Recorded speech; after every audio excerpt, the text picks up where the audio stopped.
뉴욕 증시가 혼조세로 마무리가 됐습니다. 기업들의 실적이 좋게 나왔고요. 경제지표 또한 나쁘지 않게 나타났습니다. 투자자들이 마음을 좀 놓을 수 있는 그런 어떤 상황이 만들어졌다 보시면 될 것 같은데, 주가의 상황도 고점이다라는 우려감들 계속적으로 만들어내고 있습니다. 그러다 보니까 주가가 강하게 상승한다기보다는 일단 조금 눈치를 봐야 되겠다라는 느낌들을 좀 주지 않았나 생각이 듭니다.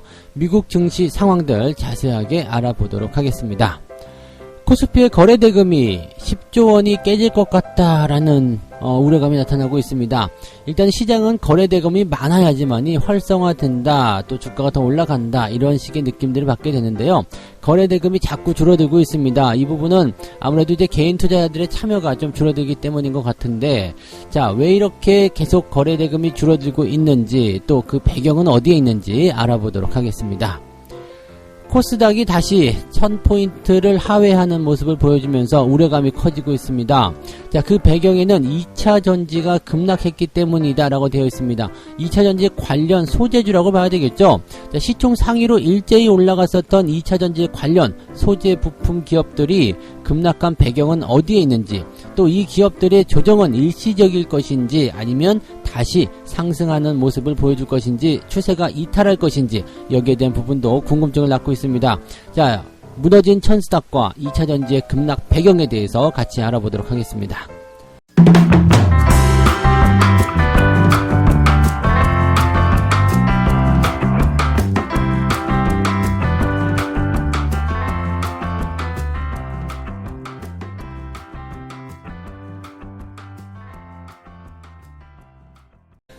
네, 반갑습니다. 자, 오늘은 10월 22일 금요일입니다. 자, 주말장이고요. 일단 뭐 이번 주는 시장 상황이 나쁘지 않게 돌아갔었기 때문에 주말장까지도 괜찮을 것 같다 생각은 들 수 있겠습니다.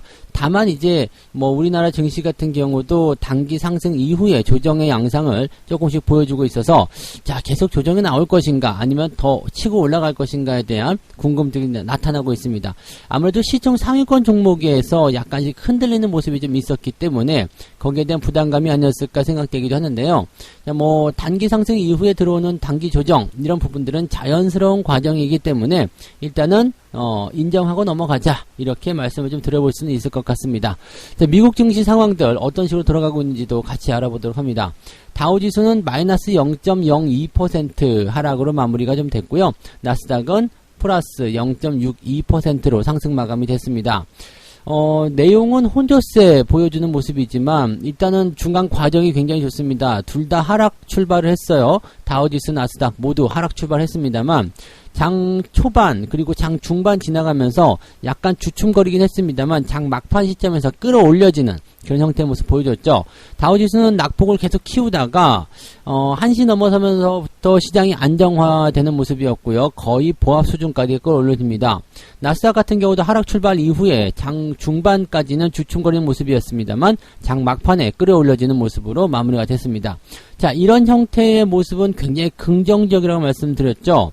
일단은 하락 출발, 그 다음에 장 초중반까지 계속 혼조 양상을 보이다가 막판에 끌어올려지는 모습들, 이렇게 되면 투자 심리가 살아난다, 또 기대감이 있다 정도로 해석을 하시면 되는 거거든요.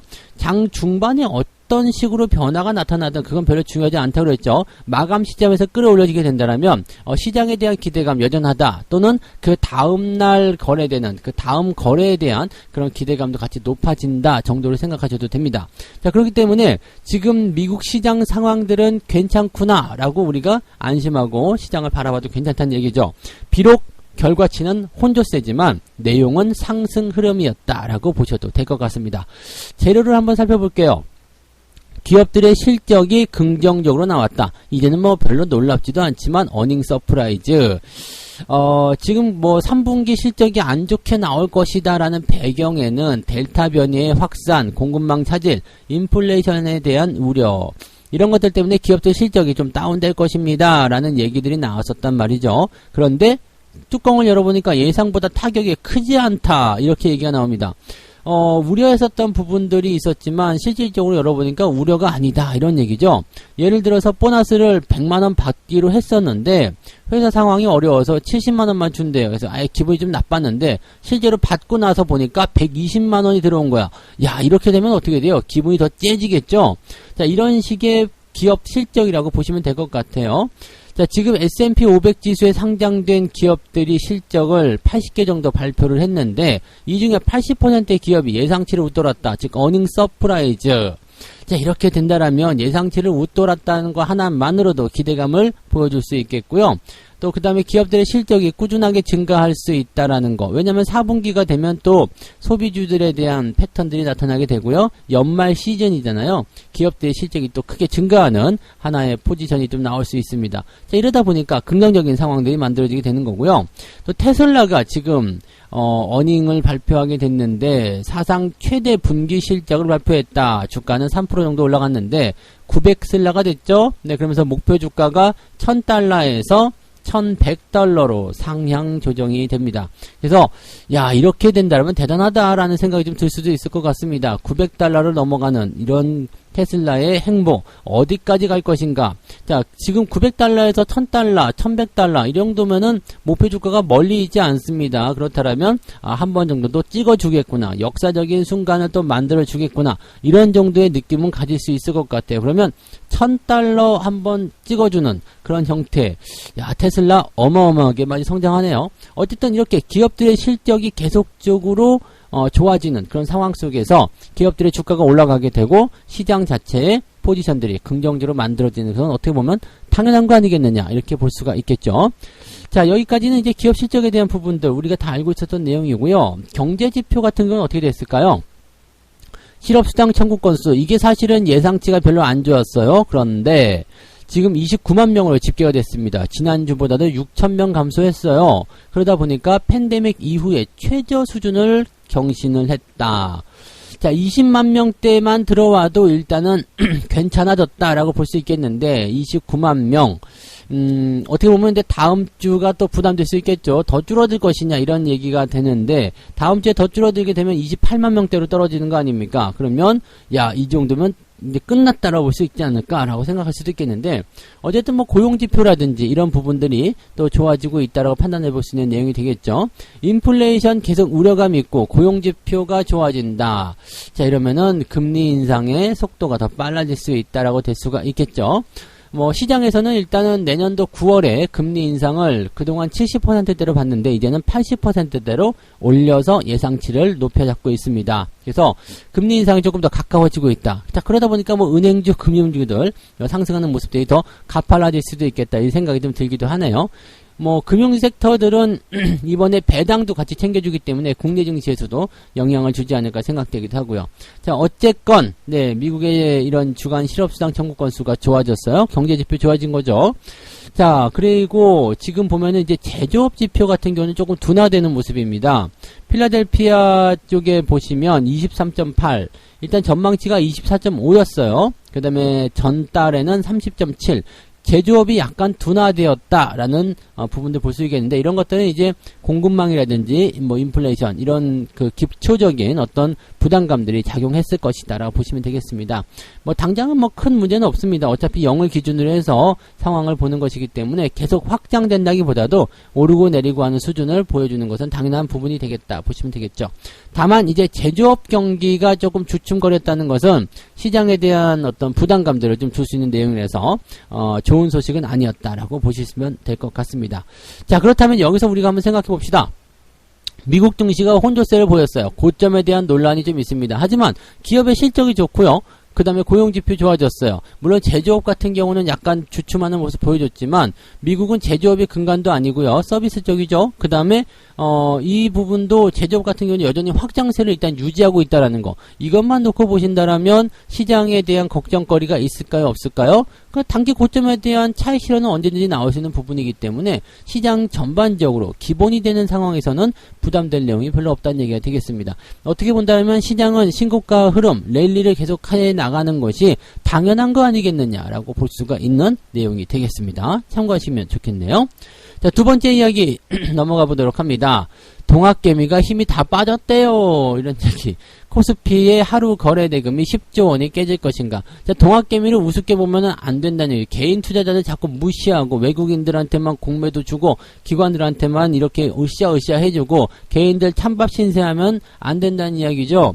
왜냐면 개인들이 사실은 다 먹여 살리는 거예요. 뭐 증권사 쪽에 수수료 대금이라든지 뭐 증권사의 수익률 전부 다 개인들이 먹여 살리는 거 아닙니까? 시장에서 활발한 거래 이런 거 다 개인이 먹여 살리는 건데 개인들한테 기울어진 운동장 주고 니들은 빙단에 핫바지니까 이렇게 호구짓이나 해라. 이런 식으로 나오는 금융당국은 정말 이거 각성해야 되는 얘기죠. 자, 개인들이 쭉 빠져나가게 되면 시장은 못 올라가게 되어 있습니다. 항상 개인들이 뒤에서 받쳐주는 이런 왕성한 거래대금이 들어와줘야 되는데 지금 이 거래대금이 자꾸 떨어지고 있다는 얘기예요. 이게 굉장히 좀 불편한 내용이 될 수 있습니다. 코스피 시장의 거래대금이 급감을 하고 있다. 10조 원대 초반대로 내려왔는데 약 1년여 만에 최저 수준을 찍었다. 이런 추세라면 10조 원 아래로 내려갈 것 같다. 자, 일단 개인들이 투자를 하기 싫어한다는 이야기예요. 나 이거 싫은데 열받는데 막 이런 얘기가 나올 수 있죠. 그리고 거래소에서 지금 공매도한테 당하고 있고 뭐 대형주 샀는데 배신당하는 것 같은 느낌이고 손실 계속 나지 회복은 안 되고 있지 막 이렇게 되니까 어떻게 돼요? 에라 나가자 다른 거 가자 비트코인 요즘에 많이 오른다더라 글로 가자 넘어갈 수 있겠죠. 그러면 그쪽으로 이동하는 사람들이 생길 수 있을 테고요. 또 고점에서 자꾸 이제 물리기만 하니까 주식 투자 안 할래 이씨 이렇게 될 수도 있다는 얘기죠. 지금 보면은 이제 22일 날 거래소에 따르면 지난 19일에도 10조 1100억 원대, 그 다음에 코스피 거래 대금이 이제 21일 날 10조 3400억. 자, 굉장히 적은 수준이에요. 네, 굉장히 적은 수준입니다. 그래서 지난해 같은 경우는 지난해 10월에도 조정이 좀 제법 있었죠. 그때도 9조 원대 거래량이었는데 그때 이후로 가장 낮은 수준이다라고 보시면 되겠죠. 올 1월 달에는 무려 하루 거래량이 거래 대금이 44조 원대였습니다. 그러니까 뭐 4분의 1도 안 되는 수준이다. 거래량 엄청 줄은 겁니다. 그래서 시장에 참여 중인 사람들이 없다라는 거. 물려 있기 때문에 뭐 액션 취하기도 어렵겠습니다만 뭐 대출 규제도 있겠고요. 뭐 여러 가지 요인들이 있겠죠. 지금 개인 투자자들의 대기 자금도 감소세를 보이고 있다. 뭐 예탁금이 좀 줄어들었다는 얘기죠. 75조 원까지 올라갔었던 예탁금이 지금 65조 원대로 많이 줄어있는 상태고요. 또 대출 규제가 들어가면서 신규 대출이 안 나오니까 뭐 비투고 나발이고 아무것도 지금 못하고 있죠. 거기다 반대 매매를 물려가지고 그냥 다 뺏기고 있는 상태이기 때문에 아주 진절머리가 날 수도 있습니다. 그러다 보면 주식 투자고 나발이고 다 하기 싫어 뭐 이렇게 얘기가 나올 수도 있겠죠. 악성 매물들이 좀 소화된다는 의미에서는 뭐 긍정적으로 받아들일 수 있겠습니다만 개인 투자자들 입장에서는 아주 열받는 일이 된다라고 보시면 되겠죠. 9월 말에 이제 25조 원대로 되어 있었던 신용거래 융자 잔고가 지금 2조 원 줄었어요. 10월 달 들어서면서 2조 원 줄어들면서 지금 20일 기준으로 봤을 때 23조 5천억. 아직도 조금 많은 수준이긴 합니다. 그리고 신용융자가 어느 정도 늘어나는 것은 어떻게 보면 당연한 거예요. 왜냐면 시장 규모가 커졌잖아요. 시장 규모가 커졌다는 것은 뭘 의미하냐면 신용잔고도 많이 늘어날 수밖에 없다는 얘기죠.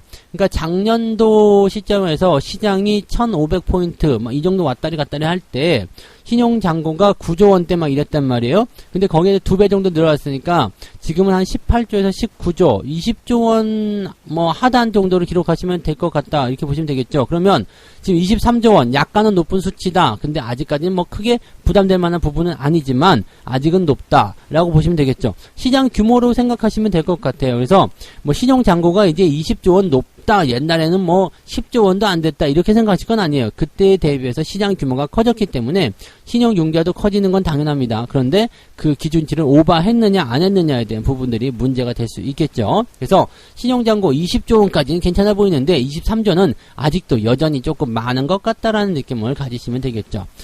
자, 지금 일단 시장에서 바라보는 관점에서 본다라면 일단 대항마들이 굉장히 많아요. 뭐 암호화폐 시장이 다시 급등하고 뭐 비트코인은 다시 급락하는 모습 보여줬지만 일단 계속 올라가고 있는 모습이기도 하고 또 상황을 보게 되면 이제 일부 테마주 쪽으로만 자꾸 움직이는 형태의 모습이 보여주기도 하고요. 또 해외 시장이 자꾸 올라가다 보니까 해외 투자로 빠져나가는 사람들도 굉장히 많습니다. 이거 지금 금융당국이나 거래소 쪽에서는 주목해야 됩니다. 개인 투자자들이 주식이 아닌 다른 곳으로 가고 있다. 주식시장에 실망을 하고 있다. 이렇게 떠나버리게 되면 안 돌아오거든요. 왜냐하면 시장 자체가 많이 좋아졌을 때나 새로운 사람들이 들어오는 부분들이고 기존에 있던 사람들은 어느 정도 희망이 보여야지 여기에서 계속 눌러 앉아 있는 건데 희망이 없다. 떠나자. 라는 식의 느낌을 가지고 떠났다라면 다시 돌아오기 어렵습니다. 그렇기 때문에 거래대금이 줄어들어서 걱정이에요. 왜 이렇게 뭐 개인 투자자들이 안 됐나요? 뭐 이렇게 뭐 시장에 뭐 참여하는 사람이 적나요? 이렇게 문제를 하기 전에 여러분들이 왜 떠나는지를 생각해야 되는 거죠. 네. 금융당국은 왜 개인 투자자들이 떠나는지 생각해야 돼요. 공매도 문제 잡아야 됩니다. 주가가 하락하는 부분에 대해서 희망이 없다. 우리가 열심히 해도 어차피 저놈들이 다 뺏어간다. 생각하면 여기 남아있고 싶겠습니까? 그러니까 이런 부분들에 대한 근본적인 문제들을 좀 해결해줘야 될 것이다 라고 보시면 되겠죠. 거래대금이 계속 줄어들게 되면 시장은 계속 쪼그라들거나 위축될 수밖에 없습니다. 하지만 여기서 한 가지 우리가 주목해야 될 것은 개인들의 거래대금이 줄어들지만 뭐가요?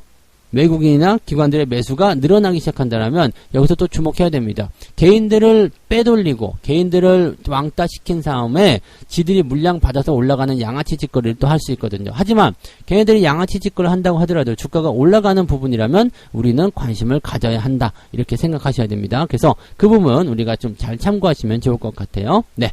자, 세 번째 이야기 넘어가겠습니다. 또다시 무너진 천스다. 코스닥 시장에 좀 변동성을 보이다 보니까, 좀 변동성이 크게 나오다 보니까, 그 배경이 어디에 있느냐? 자, 2차전지 관련주들이 급락했기 때문이다. 이 2차전지 관련주로 본다면 이제 최근에 에코프로비엠, LNF 이런 기업들이죠.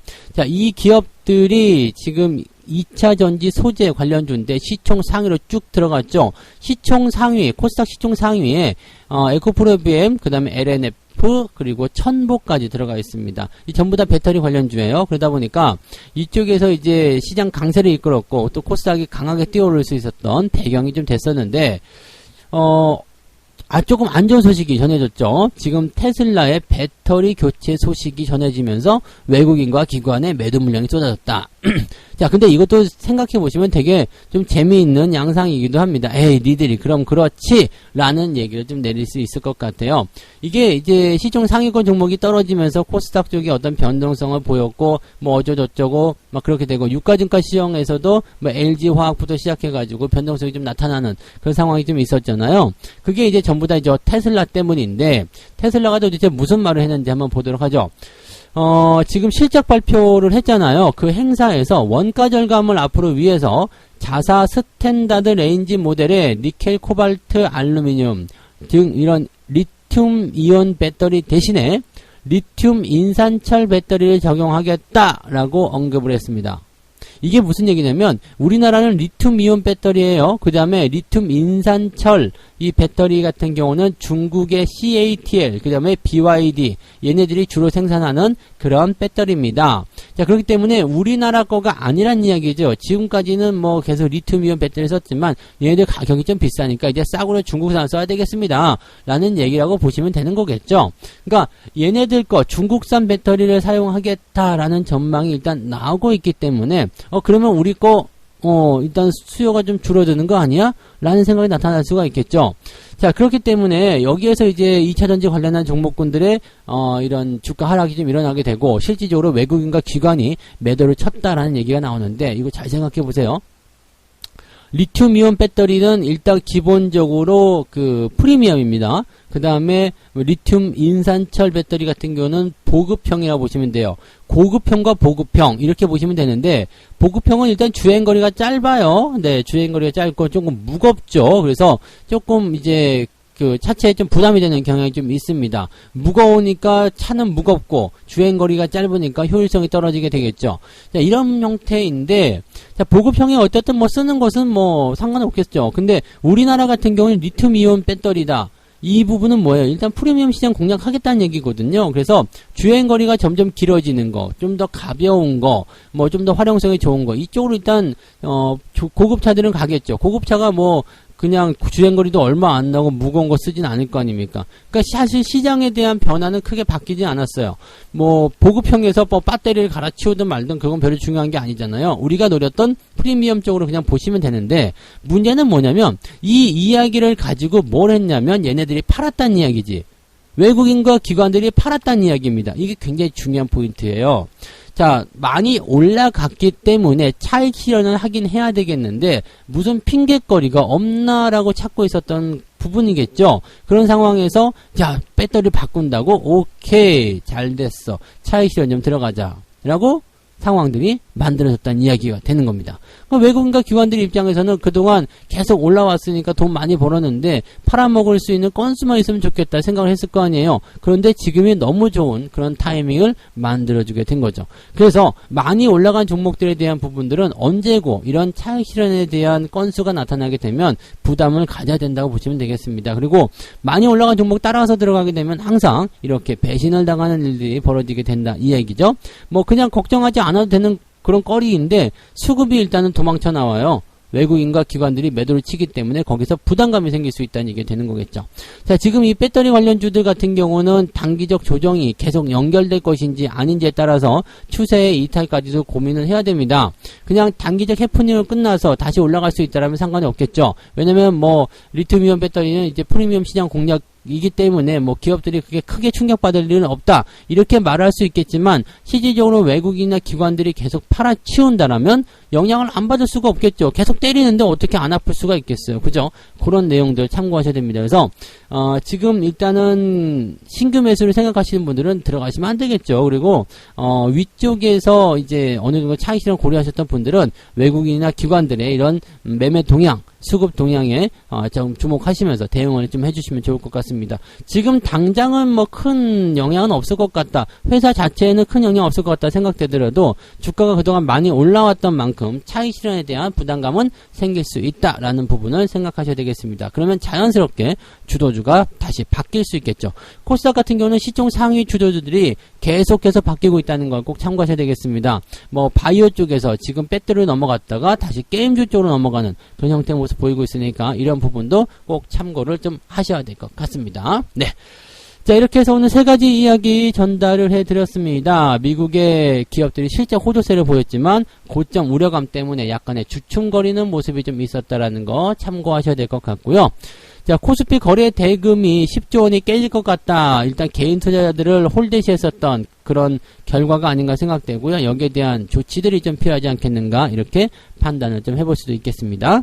자, 무너진 천스닥 그 배경에는 2차 전지의 급락이 있었는데 2차 전지에는 안 좋은 소식이 전해졌지만 실질적으로 그 소식을 통해서 차익 실현에 들어가고 있는 외국인과 기관들 즉 많이 올라온 종목에 대한 차익 실현 이 부분을 조심해야 할 것이다 라고 말씀을 드려보는 부분입니다. 자, 책 한 곡 읽고 마무리하도록 하겠습니다. 성공적인 투자자는 100번 중 51번을 이기고 49번은 잃는다고 본다. 신승이라는 이야기죠. 네, 부하 내동 투자보다는 소신바 투자를 권한다. 그래서 투자를 지적 유의라고 정의하고 있다.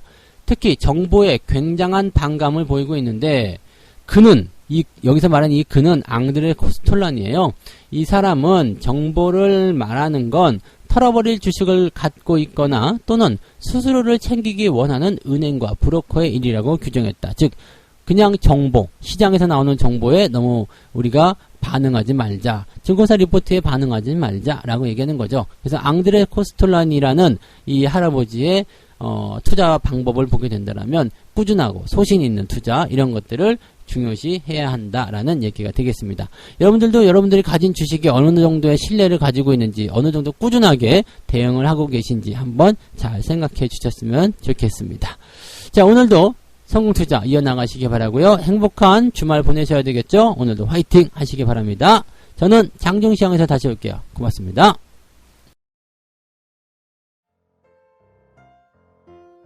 본 방송에서 제공되는 모든 정보는 투자 판단의 참고 자료이며 투자의 최종 책임은 본 방송을 이용하는 본인에게 있습니다.